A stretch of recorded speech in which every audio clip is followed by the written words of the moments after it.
সারা বাংলাদেশের থেকে এখন গোলা বিচ্ছিন্ন না, না বিচ্ছিন্ন না,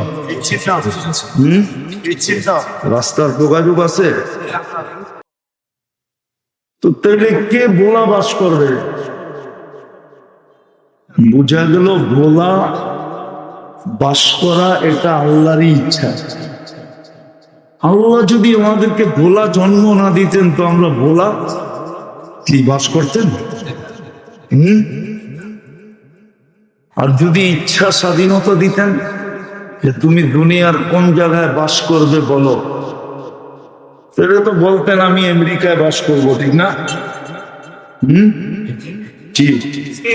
না, সবাই বলতে রাজি না। কেউ কেউ হয়তো বলবে যে আমি মক্কা মদিনায় বাস করতে চাইতাম, ঠিক না? এটা ভুয়া কথা। ইচ্ছা স্বাধীনতা যদি দিতেন তাহলে কেউ মক্কা মদিনা বাস করতে রাজি হতো না। সবাই বলতো আমেরিকা, কানাডা, অস্ট্রেলিয়া, ইউরোপ, ঠিক না? উন্নত দুনিয়ায় বাস করবো।